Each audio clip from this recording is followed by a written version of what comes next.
All right, folks, coming up next on Roland Unfiltered, Dream Defenders under attack in Florida. Ron DeSantis, of course, who is opposing Andrew Gillum, is attacking the Dream Defenders and trying to call them a radical organization. Speaking of Andrew Gillum, he is on a tear all across Florida. Latest poll shows are up by 5 points, and we'll break down the latest in that race as well.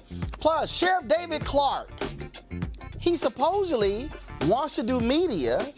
He'll talk about the midterm elections. So why is he afraid of coming on this show? Wait until I tell you what transpired today.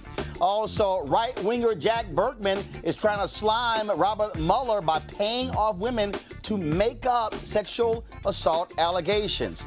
Also, Etan Thomas, former NBA star, is here. We'll talk about his new book, and we'll also be talking about Eric Reid having some choice words for Malcolm Jenkins. Wait till you see that video as well. Plus, another crazy-ass white woman losing her damn mind against somebody black, and guess what? Her broke ass now out of a job. It's time to bring the funk. Roland Unfiltered. Let's go. Whatever the miss, he's on it. Whatever it is, he's got the scoop, the fact, the find. And when it breaks, he's right on time and it's rolling. Best believe he's knowing.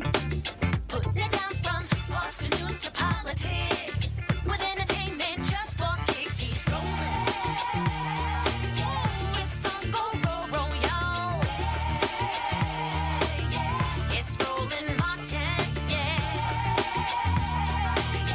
Rolling with Roland now. He's funk, he's fresh, he's real, the best, you know he's Roland Martin now.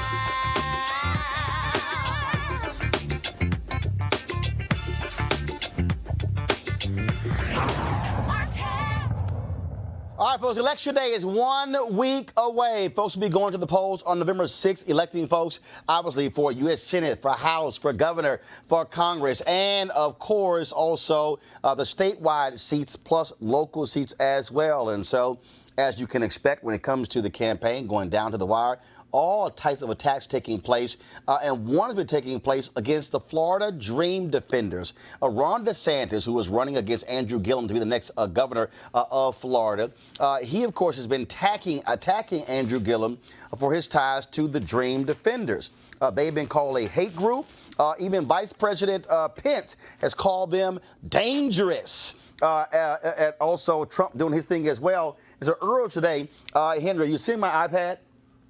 Okay, all right, so hopefully they try to get it. Okay, so here's the deal. I got this email a little bit earlier today from Philip Agnew, of course, co-founder of the Dream Defenders. Go to my iPad, please, Henry. And this is what they have been saying. In Florida, straight out of the same playbook, GOP gubernatorial candidate Ron DeSantis is running a vicious campaign based on lies, fear, and bigotry. With no plan and zero vision, he is using the governor's race to attack the Dream Defenders, an organization of young, black, brown, immigrant, and white working-class Floridians with a visionary plan for the future of the state. He is spreading lies about who they are and what they are fighting for. Now, of course, folks, the Dream Defenders were founded 6 years ago in the aftermath of the death of Trayvon Martin. Joining us right now is Philip Agnew. He is a co-founder of the Dream Defenders. He, of course, sent this email out. He is my Alpha fraternity brother, and so I reached out to him to have him on the show to talk about this here. Philip, how you doing? You know, I'm doing great. You know, I appreciate always you having us on, and this has been an interesting year, and we have about one more week to bring it home, but these attacks have been laughable, and they've gotten more extreme as the weeks have gone by. And when you talk about those attacks, again, they are attacking you guys because of your support for Palestinians, but they're saying just all kind of unbelievable, crazy stuff, making you guys out to be like a terrorist organization.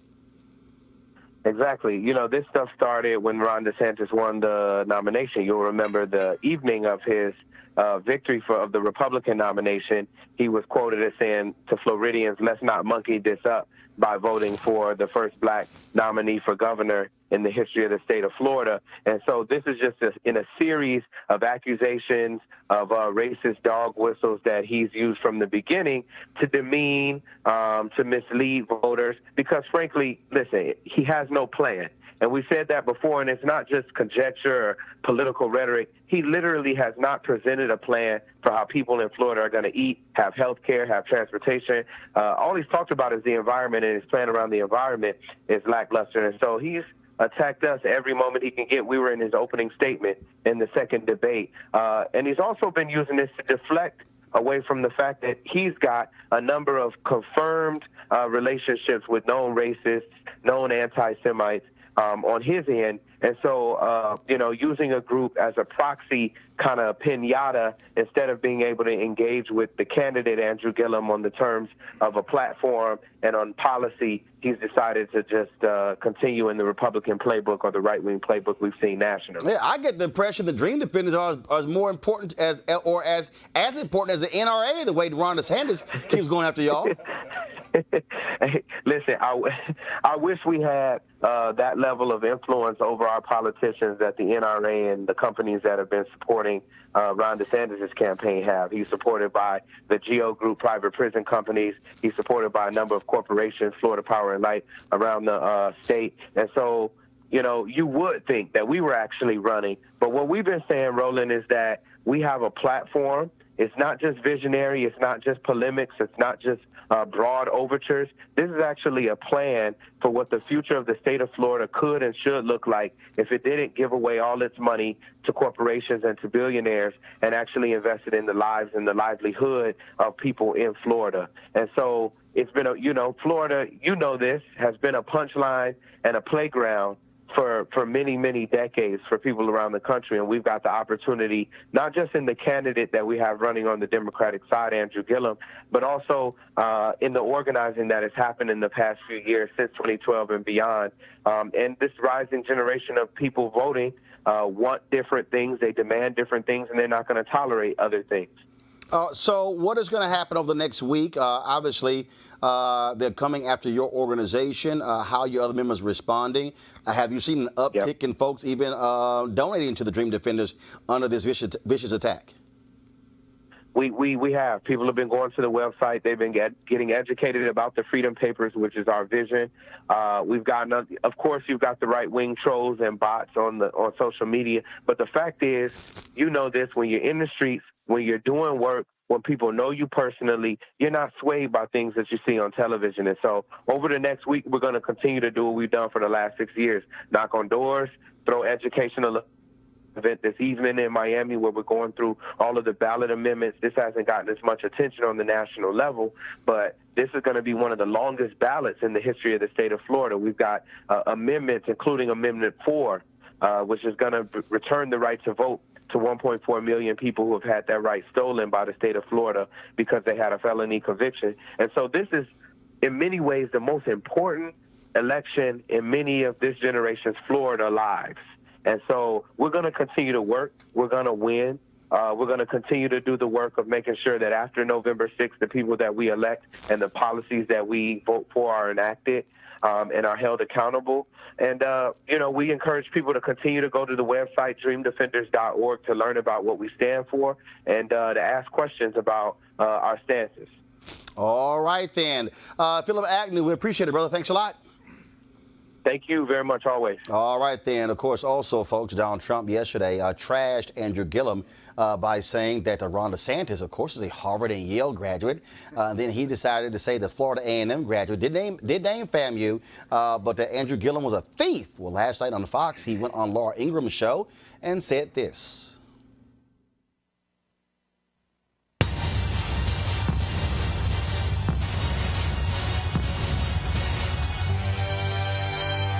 Andrew Gillum, you referenced him being a thief. What did you mean by that? Well, the FBI offered him tickets at $1,800 apiece, and he took them. He took a trip with the same FBI agent.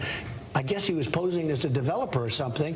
The man stone cold took this stuff. I don't even think he should be allowed to continue on with the race. He responded today by calling you weak. You're howling because you're weak. That's what he said in a tweet. I haven't heard that one lately. That's okay. Good. That's a change of pace. Look, here's a guy that, in my opinion, is a stone cold thief. And his city, Tallahassee, is known as the most corrupt in Florida and one of the most corrupt in the nation.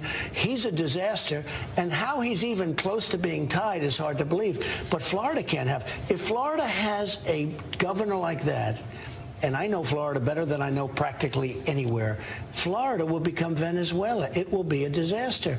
And you have Ron DeSantis, who is a Harvard, Yale guy. He's had a really terrific, he's a very good person. He's going to be a very good to a great governor. This other guy is a stone cold. In my opinion, he's a thief. How can you have a guy like this? And you just look at his record. Also, look at the job he's done as the mayor of Tallahassee. He's a total disaster.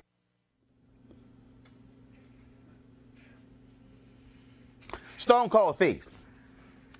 The person who's calling Andrew Gillum a stone cold thief is the same person who used his own foundation to buy a portrait of himself with foundation money because wouldn't nobody else buy it. That's a stone cold thief. The same person calling Andrew Gillum a stone cold thief is the same person the New York Times laid out pretty much him and his daddy were tax cheats for all of these years when it came to their money. The stone cold thief, really?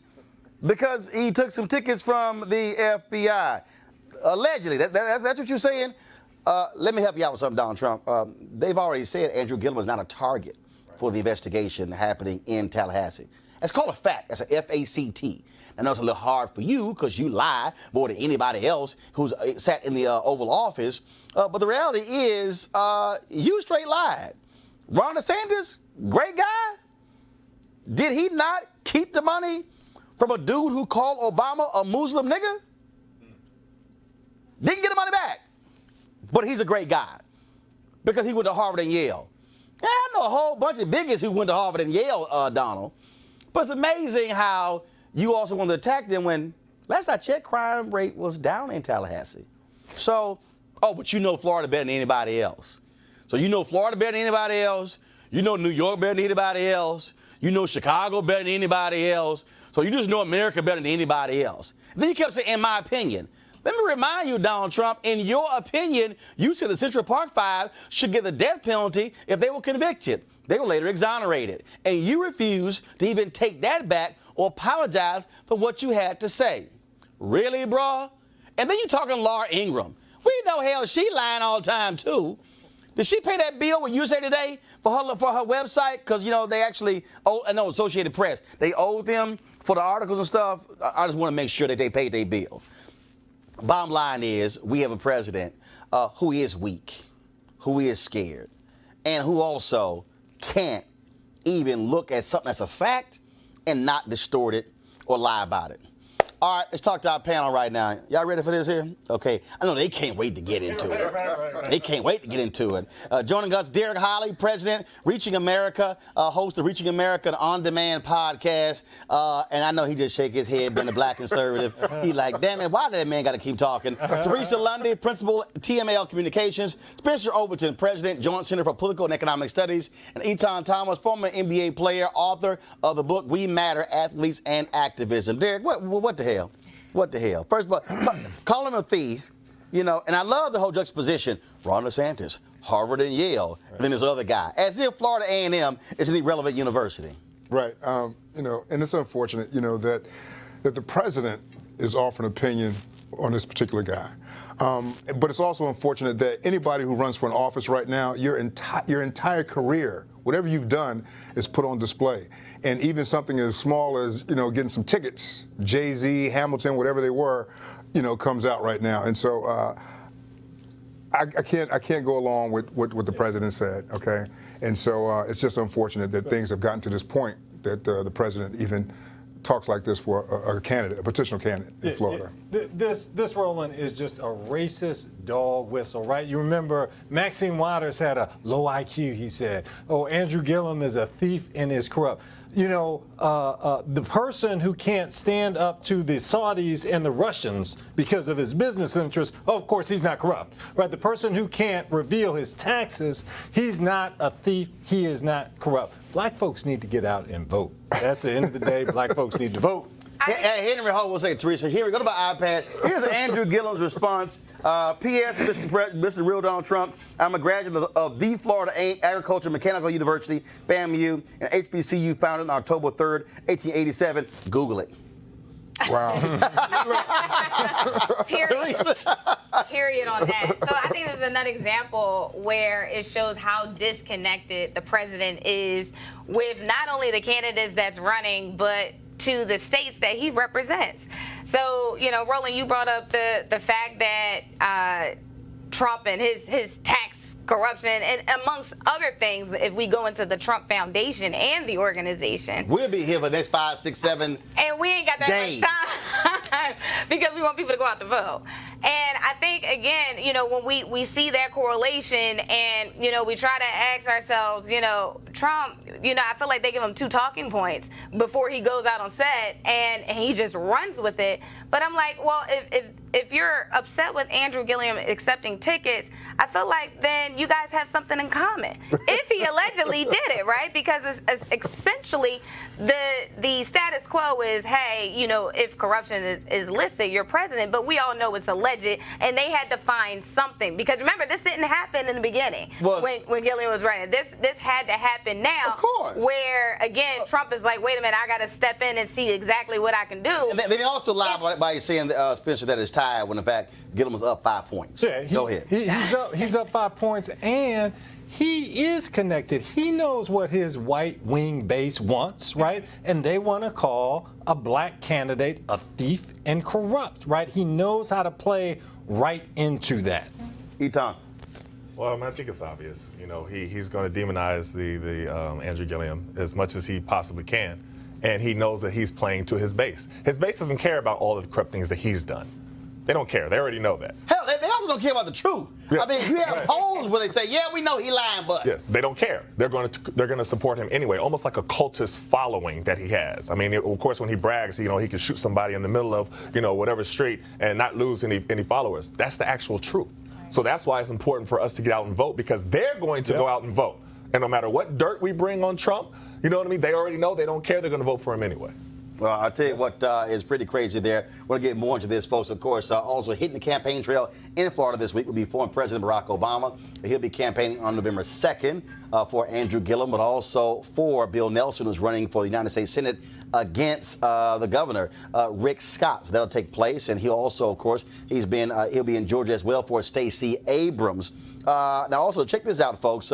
Here's a picture of Brian Kemp. Brian Kemp is the guy who's running against Stacey Abrams. He took a photo with this white supremacist named James Stakowiak. He's a multiple convicted felon, and there are videos instructing people to shoot black people in the back. Wow. Wow. Press play. Milwaukee. I was watching the news footage this morning. What did I see? I saw women and children, okay? And I'm going to tell you, people, that I don't care if they're women or children, anyone coming out of the store should be shot on sight.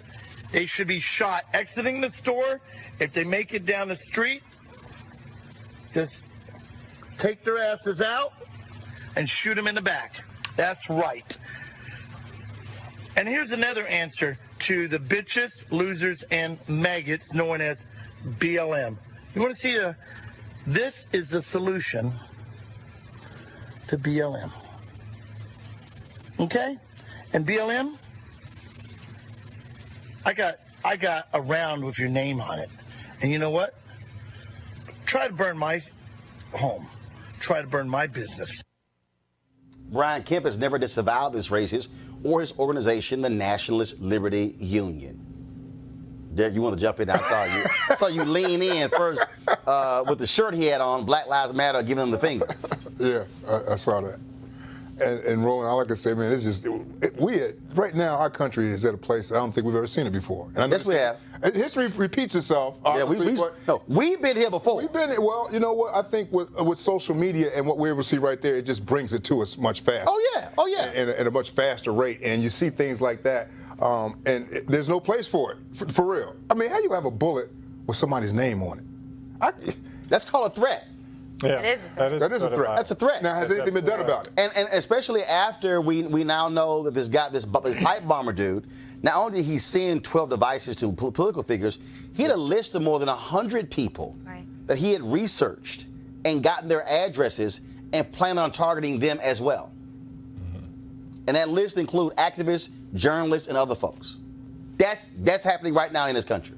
And he's not the only one. And so for me, yes, the fear tactic is out, and so, I wonder how many other people is like-minded the way he's actually interpreting how lives matter to him, because they don't. Brown lives don't matter, our lives don't matter, and I'm wondering, essentially, what is our government going to do about it? But at the same time, Roland, I will say that the rhetoric, that right there, it's on both sides. There's a Republican guy who's running for an office right now, and he's got 5 kids, and they threatened to shoot all 5 of that man's kids. Who? I knew you were going to call me. Of course I was going to ask you that. I pulled it up in the break. Of course I was going to ask you that. He's a candidate that's running. They said they want to shoot all 5 of his kids. And so, I say that because I do hear it from both sides. Well, I mean, I tell you what, I hear a hell of a lot more from the GOP side. You got a Congressman Duncan Hunter who is running one of the most racist campaign in the country right now, where he has literally called his Democratic terrorist, this Democratic opponent who's a Muslim, you vote for him, you are electing a terrorist. That's what he said. And this guy, of course, Republican leadership has not disavowed him as well. And speaking of that, folks, Steve King of Iowa made a comment. Of course, he's endorsed these white nationalists in Austria and actually said that if they were in the United States, they would be Republicans. This is the same Steve King, of course, Republican from Iowa, who has made all kind of racist comments in the past. And he also endorsed the white nationalist who's running for mayor in Toronto. Crazy. But check this out.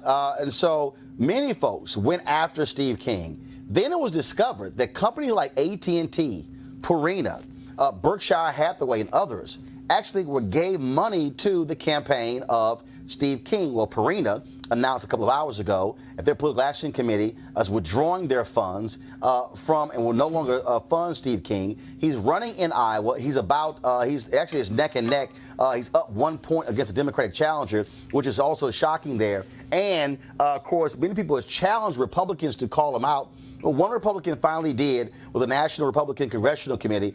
Pull the tweet up, please. You actually see this here. Steve Stivers, Congressman Steve King's recent comments, actions, and retweets are completely inappropriate. We must stand up against white supremacy and hate in all forms, and I strongly condemn this behavior.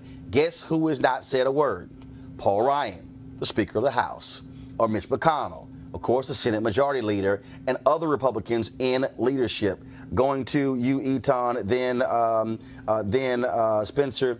Again, luckily this guy says something. I will appreciate that. But Steve King has been a known racist in the Republican Party for a very long time. The racist comments that he has made are quite consistent, and he has no problem making white supremacist statements. Well, everything is documented. I mean, you can't go into the falsehood to say that they didn't know, or before they say, well, what has Trump said that was racist? Who does he support that is racist? Well, everything is documented, but you're supporting him anyway. Right now, nothing that Trump says surprises me.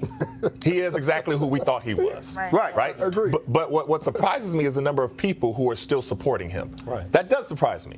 No, it does surprise me. Well, the reason why is because we were supposed to be moving away from all of this. America was supposed to be changing, and it actually has gotten worse since Trump has taken office. The number of white supremacists that have been documented has gone up since Trump took office.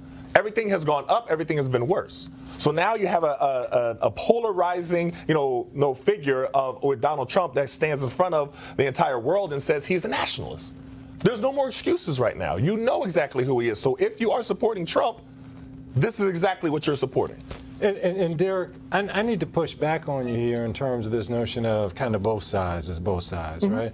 we're not talking about just framing racial language here. We're talking about violence here. You know, a bullet with somebody's name on it. We see these pipe bombs across the country. We see this a synagogue being shot up here, right? And from the top, we've got. I don't think you put the synagogue into this because there were shootings under the last administration too. No, hold on. With the synagogue, it was a hate crime. It was a hate crime. That guy, I'm sorry, was a little. I think it was a hate crime for the shooting in the South Carolina church shooting. That was a hate crime too. Oh, that was a 15. No, I think that's right. But you certainly didn't have a president who said, you know, this is an okay environment and it's fine to throw a. No. He created an environment. He creates an environment when he says, hey, you can slam, anybody who slams a journalist like this is okay by me. You didn't hear that from the past president. You didn't hear this kind of macho, physical piece. Oh, there are bad people on either side. No, you'd have a president who'd say, hey, this is evil. This is wrong. Who would step up to the plate. I think we have, you know, in past presidencies, we've had conservative presidents, you know, where that type of rhetoric and that type of negative energy was not spoken of.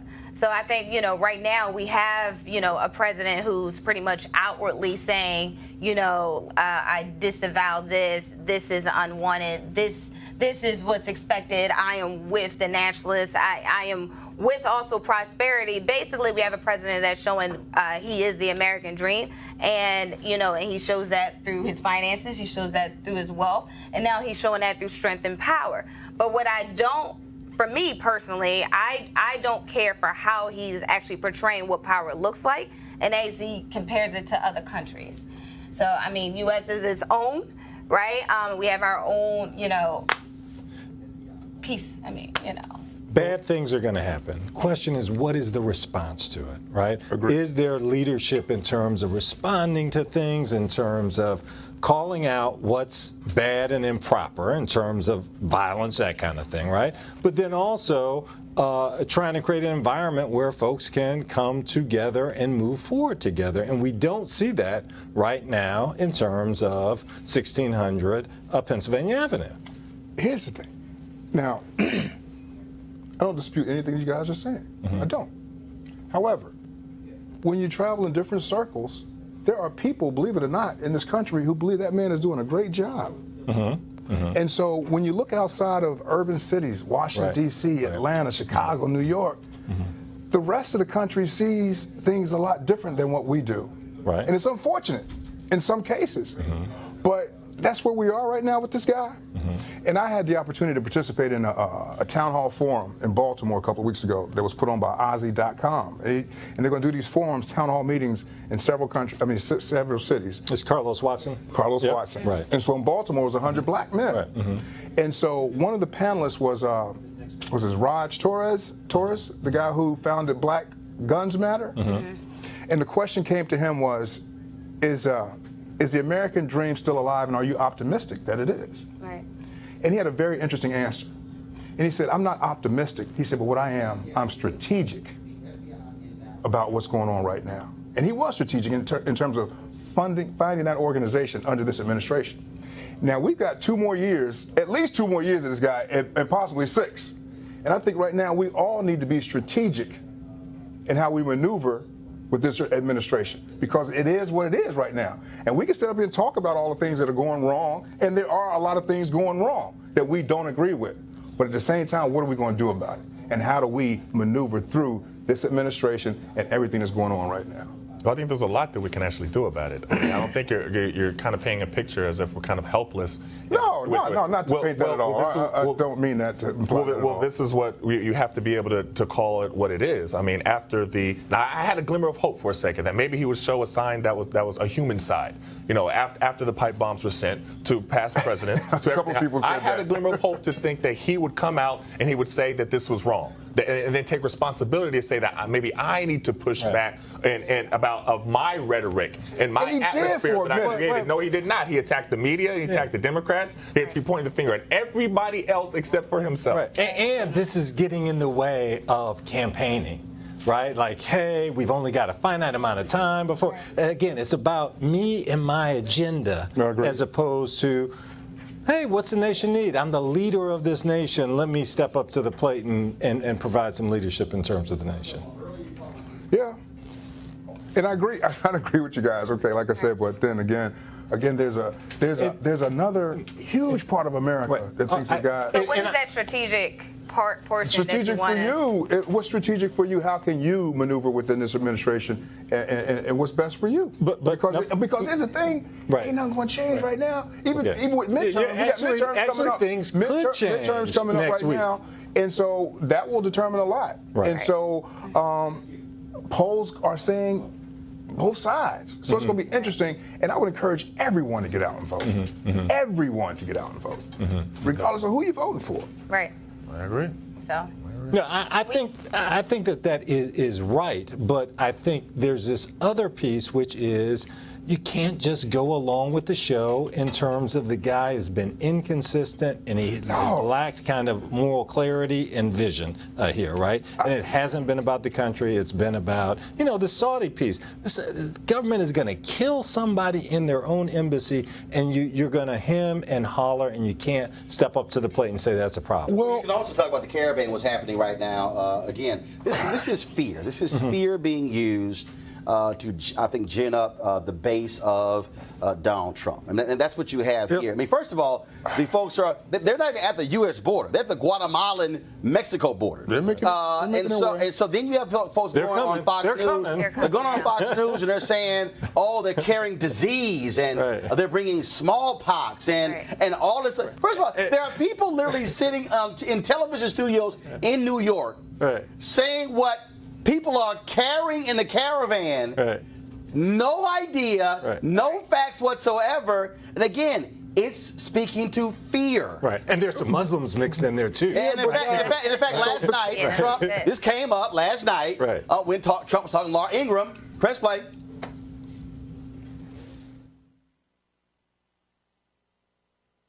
When you look at that caravan and you look largely very, big percentage of men, young, strong, a lot of bad people in there, people that are in gangs. The New York Times is saying the military, Mr. President, being called up by you is an election year play. Is this politics or is this real? When you look at that, thousands of people, somebody said, now on that one they build it down. I'm pretty good at figuring out how many people. Thousands and thousands of people on the bridge. When you looked at that bridge loaded up with people, that's called an invasion of our country. All right, folks. And here's the piece. The military, the only action they can take is logistics. They literally are limited to what they can do. Well, but the thing about it is, I think it would be foolish on our part to believe that every American is in agreement that these people should enter in this country. No. That's not. No, but what you have here, though, you have this, it's the fear. It's also him coming out saying that he has the right with an executive order to somehow just change the U.S. Constitution. Even Paul Ryan. We know he can't do that. No. But the fact that you're the president and you're saying it and goes, no, my White House counsel told me I can, and I'm going to sign it. Again, executive order, though. He can do it with an executive order. No, he can't. He can't change the Constitution, but he can have an executive order. No, he can't. No, can't do that. The Constitution doesn't allow him to have an executive order, but not one that's not constitutional. Right. So, maybe we're mixing. I'm saying he can do an executive order, but it won't be constitutional. Hold on just a second, right? It won't be constitutional. We have this 14th Amendment, right? It says if you're born here, you're a U.S. citizen. You know why they had to have that? For black people. For black people. That's absolutely right. After the Civil War, we're afraid that all these states will not allow black folks to be U.S. citizens here, right? Because, hey, you're not real. And so if you're born here in the United States, you are a U.S. citizen. So he's trying to take that away, not by going to Congress, but by an executive order that he signs. So we're supposed to there are 4 more caravans forming right now. 4 more forming right now. Right. So are we supposed to just say, hey, come on in? No, nobody said that. We said that this is about a fear-mongering, this notion of you're protected, white folk, we're going to get your guns, should we let these people and we're going to protect you from these black folks who want life and want to talk back to police. There's a process we have for people who congregate at the border. Law. Yeah, Look, it's not like the guys, floodgates are just look, opening in up. There's a 2012, 2008, 2012, Democrats ran on immigration. Matter of fact, President Trump tweeted last week that he was in agreement with President Obama, at the time he was Senator Obama's immigration policy, because he said that we cannot continue to allow undocumented immigrants to enter into this country. But there's a difference between, there's a process for folks who are coming to the border. So let's follow the process. Then the fear mongering that we're seeing, they're bringing disease. They're taking over. You got these white women who are saying, "Oh my God, they're going to be taking over our summer homes in Minnesota." Guys, I don't dispute the fear factor. But again, but the fear factor is a part of the political game, and what I'm saying is not sane, it's not logical, and what it is, and let's cut to the chase. This is really what he's saying. Hey, them brown people coming. They coming to take the place of all these white folks. They gonna kill you. They gonna take your children. They gonna take your job. That's exactly what they're saying. Right. And black people are very familiar with white fear. Mm-hmm. I hear you. I hear everything you're saying, Roland, but, you know, my wife, who couldn't be more anti-Trump, okay, she went to church Sunday with her sisters and her mom. It was some kind of Women's Day kind of thing, October. So after church, it was her and 7 other black women standing around, and they were talking about the caravan. And so it was interesting because she came home and shared it with me. She's like, every last one of those women who ain't no Donald Trump fan all agreed that something has to be done about this caravan. Yes. Enter into this country. And when you say something has to be done, guess what's going to happen? The process, follow the process. They're going to get to the border. There's going to be a process. Yes, that's already there. When we say something has to be done, we act as if there's no process. They're just going to come rushing in, and it's just like, oh my God, they're going to just be running around, and I'm going to go to New Mexico, and I'm going to go to Texas, but when they get I'm going to go to Illinois. They get here to go through the process, and then they have to go back to court. And then what happens in the time when they're supposed to come back? They don't show, so they're here. Okay, first of all, they will likely be detained. It's not, first of all, they're not going to come. They can't detain them until citizenship or whatever. They're not going to come into the country and then just sort of just go wherever. Okay. No, that's not how that works. Yes, I know that. It's not how it works. And so, but again, it's fear that's driving. All right, folks, hold tight one second. Second, we come back, we're going to talk about fear of people like David Clark.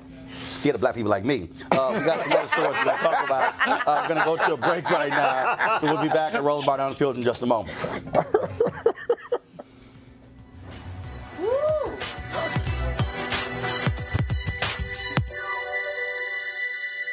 In a racially divided society, majority rule may become majority tyranny. Law professor Lonnie Guinier.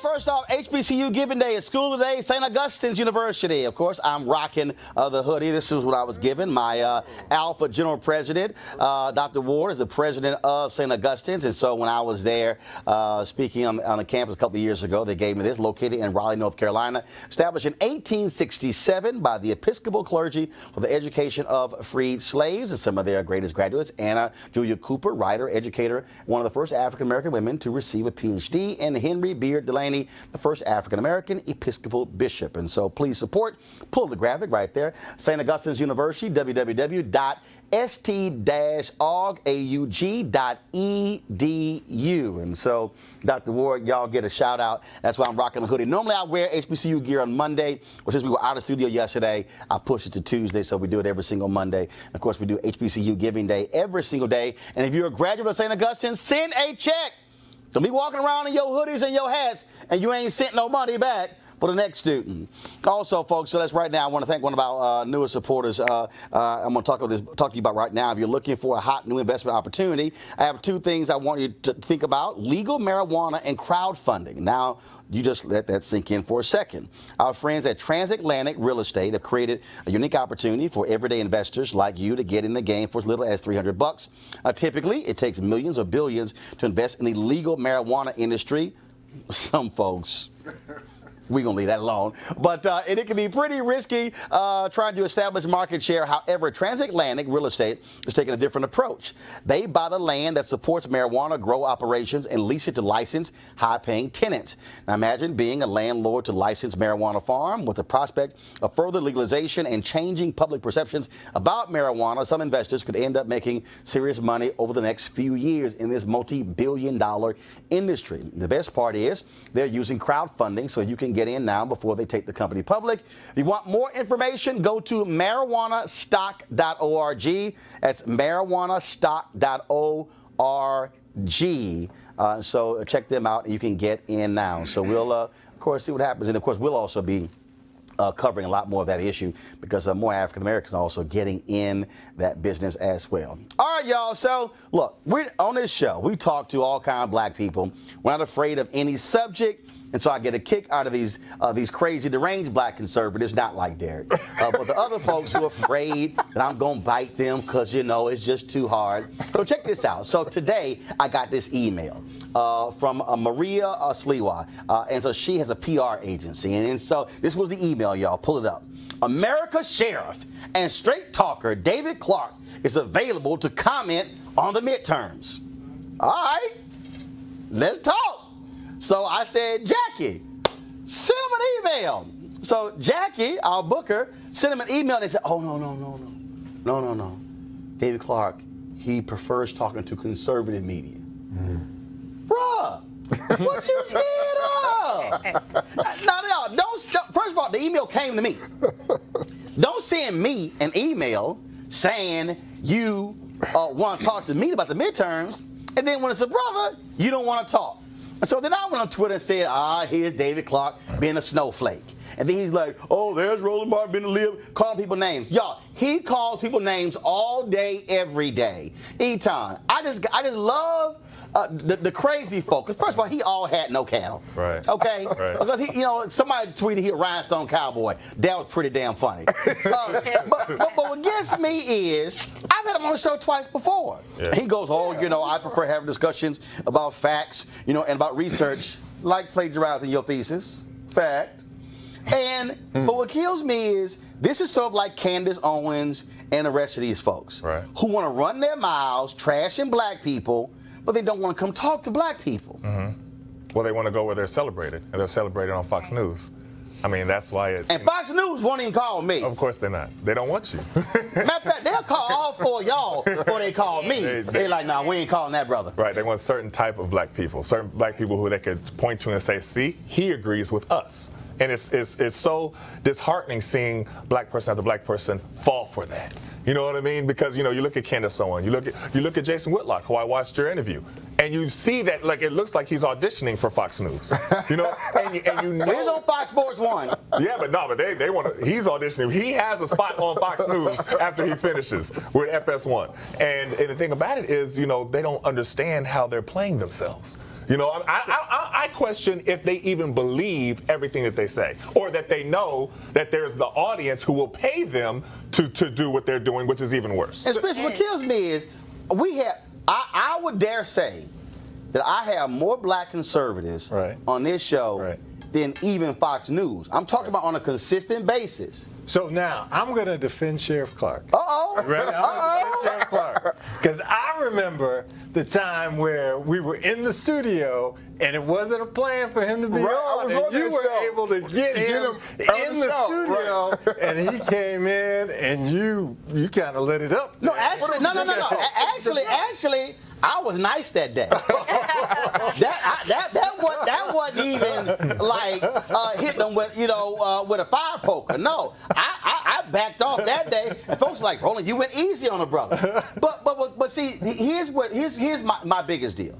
So I appreciate whether it's Derek, whether it's Malik, whether it's Shannon, whether it's Brandon, Eugene, a whole bunch of black conservatives who say, no, if we going to talk, and it's going to be a family conversation, Let's be part of the conversation, right. But see, my issue with the folks like David Clark and Candace Owens and some of these other fools, they are, in a sense, dancing in front of white people. No question. Yeah.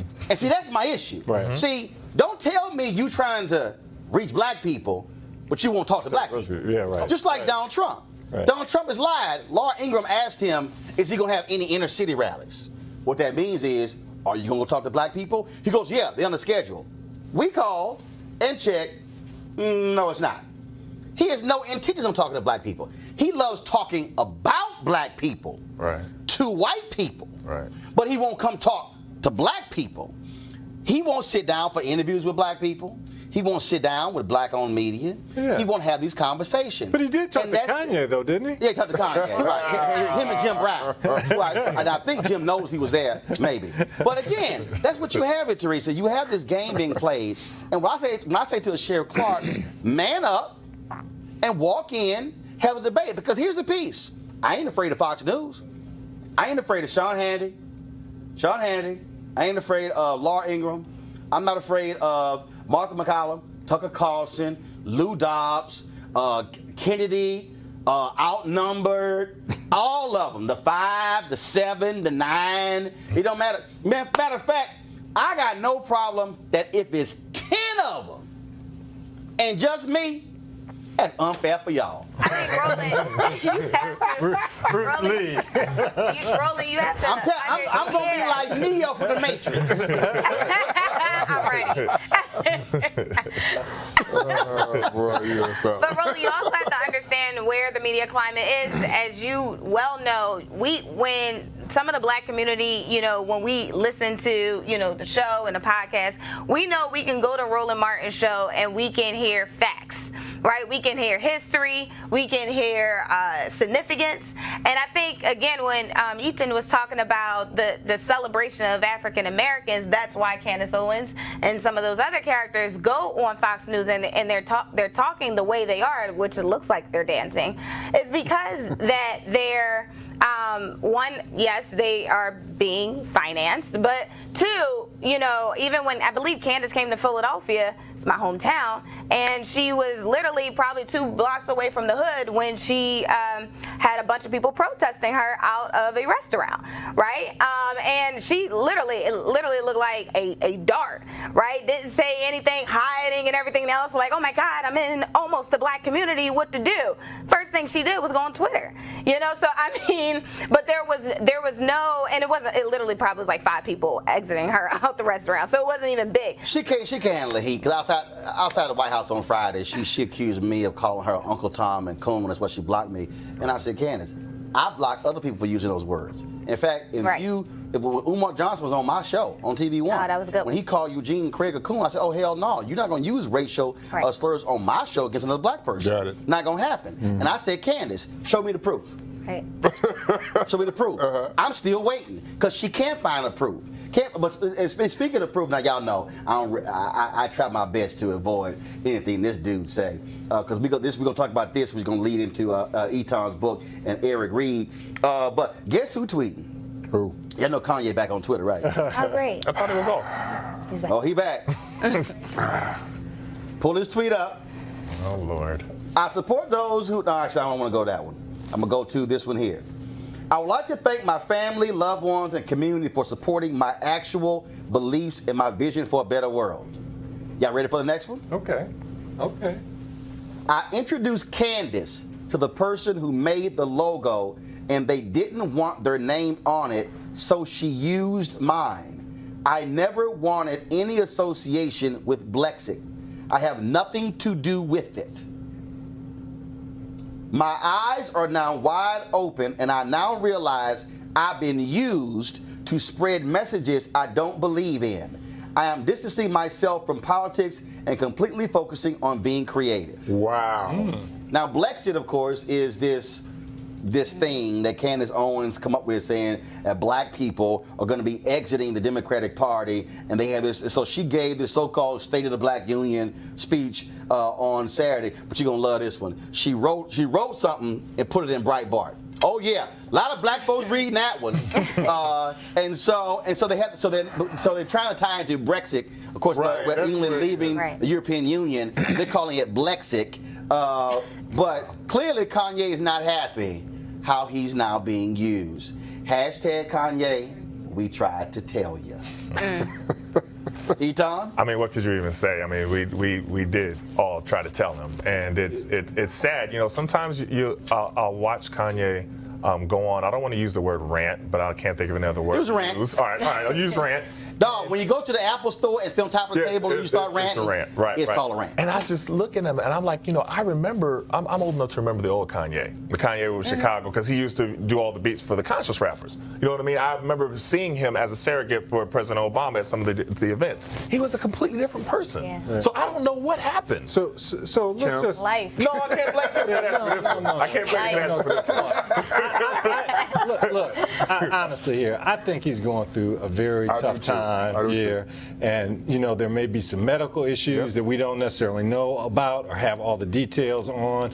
And so, you know, hopefully he's kind of getting help and he's moving through it. But he's realizing how he got played. Right. And that's the whole deal here. And look, I have talked to, and I made this point because when Candace's group, they blocked us from getting a media credential. They approved us, then they said, oh, no, y'all weren't approved. Jason Johnson with The Root, same thing.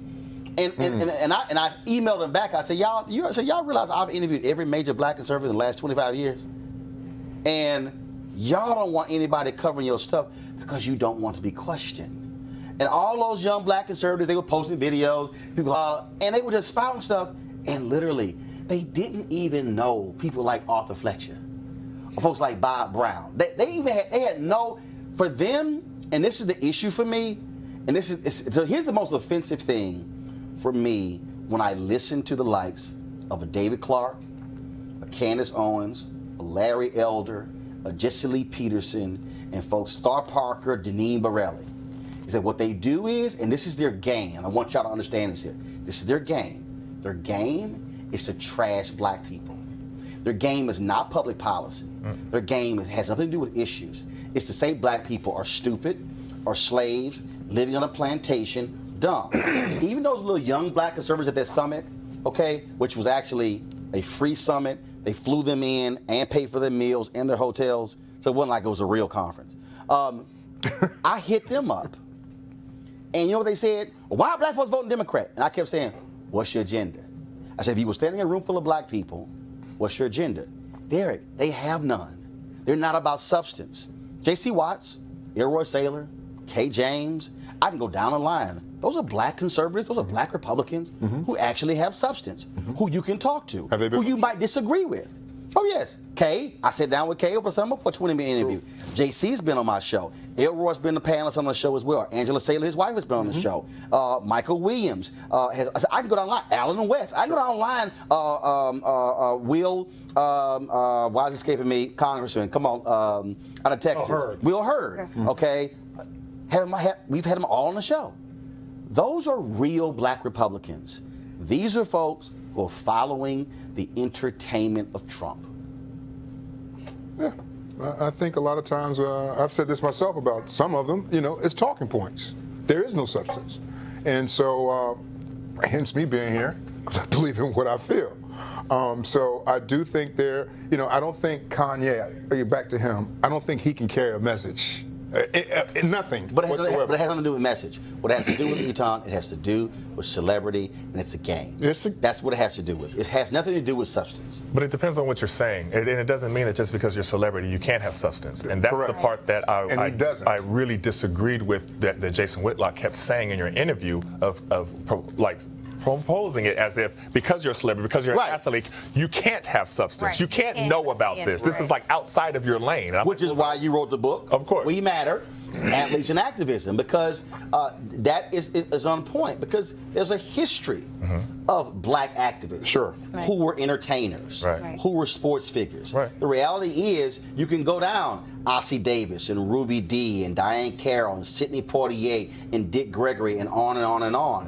Harry Belafonte, artists who use their platforms to also be active. And you're right, that was the issue. The issue that I have most with Jason Whitlock is he says they're stupid, they're dumb, they're ignorant, they're not smart enough to know what they're talking about. When the fact of the matter is, no. You got cats who, when he said, "Oh, y'all is all of a sudden turning them into intellectual heavyweights." I mean, it was this whole. It literally was. He literally was the equivalent of just shut the hell up and play entertainment. No, that's exactly what he said, and it was very demeaning. And, you know, it always hurts more to see somebody that looks like you on TV saying that. But that's kind of his shtick. That's how he gets on, and then he's been doing that for a while. And the issue isn't just having an opinion that differs from yours.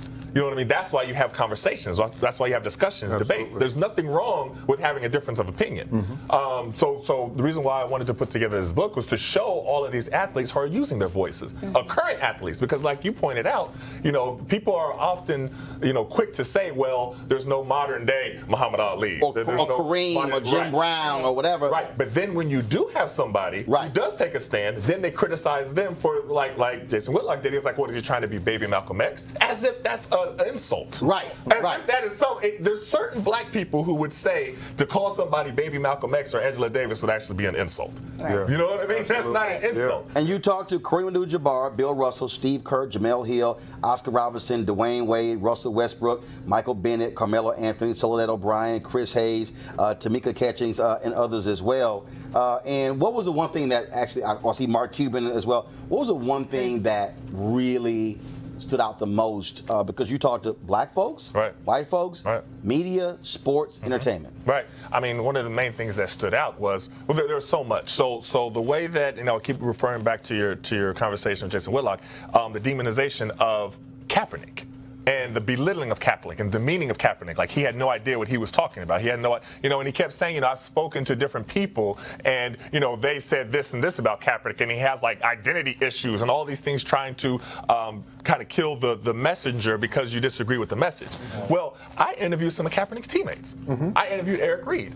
I interviewed Torrey Smith, who was a teammate at the time. I interviewed Dr. Harry Edwards, and we know the history of Dr. Harry Edwards, but he was also his mentor on the team. And he's specifically telling why Kaepernick was taking a knee. And when you hear Eric Reid talking about how it hurt him to watch killing after killing happen, you know what I mean? And nothing being done. And that's what I wanted to do with the book, because you know this person took a knee, this person didn't like this person wore a t-shirt. Now I'm going to go deeper into why they wore the I Can't Breathe t-shirt. And allow them to explain it, which a lot of media folks would not do, to listen to what they had to say. You talked about Eric Reid, of course, on Monday. Actually, it was a Sunday. After the game, some media asked Eric Reid his whole back and forth with Malcolm Jenkins. I can't wait to get y'all thoughts on this. And so this was the interview that took place after the game, where Eric Reid explained a week after his fight with Malcolm Jenkins why he called Malcolm Jenkins of the Philadelphia Eagles a sellout. Listen. I can give some more clarity to why I believe he's a sellout if y'all got a minute to hear a story. Sure. Y'all remember that players' owners meeting in New York City? So we were brought in under the premise that the NFL wanted to use their resources to help the black community. We established within the first 5 minutes of that meeting that we weren't there to negotiate an end to the protest. After about an hour and a half of talking, Bob McNair says, I think the elephant in the room is this protesting. Terry Pagula follows up with, yeah, I've already lost 2 sponsors for my hockey team. We need to put a Band-Aid on this, and we need a black figurehead to do it. It's the Eagles owner's name. Lurie says, we can do more for the black community than you can ever imagine with our resources. Bob McNair then says, yeah, just make sure you tell your comrades to stop that protesting business. So we leave that meeting. We reestablished internally, the people that were involved with the Players Coalition, that we weren't negotiating an end to the protest. The NFL said they wanted to use its resources to help the black community, so I was fine with giving my opinion on how they could do that. That changed the last week of November when Malcolm called me on the phone and asked if the NFL made a donation to the Players Coalition, would that be enough for me to stop protesting? He said that they were willing to do $5 million. And I told him, no, we've already established for the 2 times prior to this that we weren't negotiating and into the process. He then asked me, well, how much would it take? So I ended that conversation. I reported back to the other players what he said to me, and at that point we removed ourselves from the Players Coalition. That weekend, Malcolm stopped protesting. He said that it was time for everybody to stop protesting. He didn't protest the rest of the year. The following May, the NFL and the Players Coalition finalized and announced their deal. And within 24 hours of that, the NFL changed the policy on the national anthem, requiring everybody to stand. So those series of events are not a coincidence. The NFL used him to change the anthem policy to force it into the protest to satisfy its sponsors, like Terry Pagula mentioned, and probably also to satisfy the President of the United States. Etan, he laid that thing out. Yeah. He said a lot. He sold out. And you have to understand the passion that he has and what he feels about what he was doing. You know, it's not something that he looked at as an opportunity to further. You know, this is the thing. I interviewed different people from the Players Coalition. I interviewed Anquan Bolden. I have a lot of respect for him. You know, he talked about why he got into activism in the first place. Right. Talked about seeing his cousin being killed by the police and hearing it and talking to him on the phone why his cousin's being killed. Interviewed Eric Reid, and he's talking about why he's passionate. So they both have passions and are pure as far as to why they're doing this. I think they have different views of how to handle the NFL wanting to insert themselves and react to the protests. Which, let me say this right now, is no different than when SNCC differed with MLK, who differed with the NAACP, who differed from CORE, who differed from others. What they did was they got in a room, they sorted those issues out and said, how then do we move forward? The thing that was interesting here, Spencer, was when Eric began to break down how the NFL would say, oh, no. In order for this to happen, we're going to limit how much each player gives. He's like, wait a minute, hold up. How are you going to limit me to $5,000 if I want to give $25,000? And so it was as if the NFL was like, no. If you want this money, that all these different strings and restrictions where they, in essence, were determining. It's kind of the puppeteer type of thing, still in control. And, you know, these brothers still stepped up to the plate and said, hey, we're going to do our thing and we want some real freedom. We're not just kind of being the marionette. And I think, Teresa, when you listen to Eric Reid lay this out, and we have not heard Malcolm Jenkins come out to dispute any of what Eric Reid said. He hasn't said, okay, let me correct the record. That's an issue, because when you listen to Eric talk about how they were going to limit this and limit this and this, and we're going to take it from breast cancer and shift it over here, basically they were just playing a little shell game, 3-card money. So in Malcolm Jenkins' defense, he picked and chose a battle he believed at the time he could win. And at that time, it was the financial gain. And I think it's actually a lesson to all of the players, you know, if the NFL is going to limit the amount that you can spend to donations, what personal wealth have you been saving or investing, where when they start pulling those strings, they are no longer tied to that and they can just have free will. But see, this case here, Etan, go ahead. But it was fool's gold. And what they were trying to do, they were going to twist it and use the media to say, see, they wanted us to take away from breast cancer awareness. I guarantee you that's what they would have done. They would have showed, like, everybody's just hearing that's where it's going to come from. I guarantee you the NFL would have put that out there. They said that they wanted us to divest from some of these other places that everybody is for. You know what I mean? To be able to and make the NFL look like they were so, trying to work with them. So basically, if somebody came in here and they said, okay, Roland, I'm a match a gift on how much your panelists give. Okay. And if it's 5 of us. So we say, okay, fine. We're going to give 50 grand. And I say, I'm going to give 25 of that 50 grand, and then y'all make up the rest. An outside person said, no, Roland. You can't give 25. You can only give 75. The rest got to come from everybody else, which is ridiculous, because what Eric said is that essentially the amount of money they would have to get $5,000 from nearly every player on every NFL team to match the amount the league was given. Why should you care if one player gives 50 or 75 or 100 or $1 million? Why? So they can say, look, we tried and they didn't do their part. Yeah. They put an offer on the they're table. Playing chess, not checkers. So they're trying to. You're creating the rules. Right. You're controlling the narrative. Yeah. You're controlling everything. And yes, if it didn't work, we did our best. They turned their backs on $80 million. Right. I thought it was supposed to be $100 million last year. Well, it was supposed to be $100 million. And even then, I looked at it as like, when you broke it down, I think it came out like $2 million a team. And over 5 years. It was over 5 years. So it came out like $2 million a team. And these teams make more than that on Sunday concessions. So it was nothing. And it was all about, can y'all just shut the hell up? It was. Stop protesting. And that's what the whole deal is. Etan, final comment. And another part that really bothered Eric Reid was there was no mention of Kaepernick not being blackballed. And that they wanted that to be something that was in there. So like, wait, so Kaepernick's still going to be blackballed, and we're still going to go actually whiteballed. Whiteballed. I'm sorry. and we're still going to go along, and that's just going to be okay. And he felt almost that they just kind of pushed him to the side. Yes. Now, that's not to say that the Players Coalition hasn't done a lot of great things. They've been here in D.C. lobbying for laws to be changed. They do a lot of criminal justice reform. They do a lot of good things. So I don't want to not say that. But as far as Eric Reid is concerned, the way that it went about, I can understand why he's upset. And I also know some people who are very upset that there are 3 white women who are running the Players Coalition. I'm just letting you know. I'm just letting you know. That's what, and I saw it personally when I was on the panel with them at the Super Bowl in Houston. Hey, Roland, what's the name of the book and where do we get it? That's what I'm about to do. I got you. Okay. I'm just trying to look out. I got this. Just keep your ass over there. I picked the damn thing up, and unbeknownst to you, the control room, I can hear them say, pull the graphic up. We got this, Spencer. All right.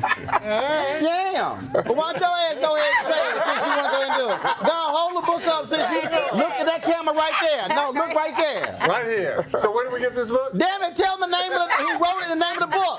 We Matter. Athletes and Activism. Look at the camera when you're doing it. Since you want to do it. Athletes and Activism, We Matter. That ain't it. The book is called We Matter. Do it right. Do it again. Oh, hell no. Y'all, the book written by Etan Thomas. It is We Matter, Athletes and Activism in bookstores now. Get it online as well. Go support your black bookstore. All right, y'all, last story before I got to get out of here. Another crazy white woman. Y'all know these white women losing their damn mind. I don't know what's going on with them. They must be on the same stuff as Kanye. On October 19th, a drunk white woman, Susan Westwood, harassed 2 sisters in a North Carolina apartment parking lot, threatened women with a gun. Then they decided to call the police on Westwood. Y'all got the video? Yeah. Press play. I'm still going to make $125,000. I'm still going to make $125,000 Monday morning. Who are you? Do you live here? No, I'm not going anywhere. I'm not going anywhere. Is your boyfriend here? Is your baby daddy here? Nobody cares. I'm if you white and I'm hot. Jeez. I don't know, but you're harassing us. I need to bring out my concealed weapon too. This is North Carolina, by the way. Parking lot Susie. She's been evicted from her apartment, and she lost her job. But she's still gonna make hundreds of thousands of dollars on Monday. Okay. Allegedly. And this is real quick. I'm about to do a PSA for all crazy white women in America. Every time y'all talk, your ass gonna be on TV. We got Facebook, Twitter, Instagram, Tumblr, we got Snapchat, we got all of it. Your ass gonna be on TV. And we gonna make you famous. Now here's the deal. If every crazy white woman act a fool and lose their job, we could wipe out black unemployment. So I think what we should do is for every crazy white woman who lose her job, we should then send 20 black people in to apply for the job because we know one just opened up because the crazy white woman just got fired. And so here's the deal. To all the crazy white women, if y'all want to help really lower the black unemployment rate, please keep acting a fool and cussing out black people because guess what? This clearly is about to be the greatest job creator for black people in America, courtesy of crazy white women. Thank you very much. All right, y'all. Be sure to support Roland Martin Unfiltered by joining our Bring the Funk fan club. Go to RolandMartinUnfiltered.com. We want y'all to join our goal to get 20,000 of our fans to contribute a minimum of $50 for the year. We're going to have discounts and all kinds of stuff available for you by being a part of our fan club. So become a charter member today. So please support us. Also, if you're watching any of our clips from the show, go to YouTube, because here's the deal. We get more money from YouTube than we do Facebook, and we don't get nothing from Periscope and Twitter. So it's a good bet. I'm not going to be broadcasting the show on Periscope until they learn to give content creators some money. So Twitter and Periscope, I advise y'all to do that, or brother's going to bounce. So go support us at youtube.com/Roland S. Martin. All right, folks. Say the Augustins, I hope y'all appreciate me rocking y'all hoodie. We're going to have another one next week, and I'll see you guys tomorrow. Ben Jealous running for mayor of Maryland, governor of Maryland. He's going to be on the show tomorrow. And Aaron Ford, who's running for Attorney General in Nevada, also on the show tomorrow. Appreciate it. Derek, Teresa, Spencer, who want to be the damn show host, as well as Etan. Thanks a bunch. Y'all don't forget to get his book. Again, We Matter, Athletes and Activism. And Spencer, buy y'all damn copy, because you ain't getting this. I got to go. Holla. Had a good time.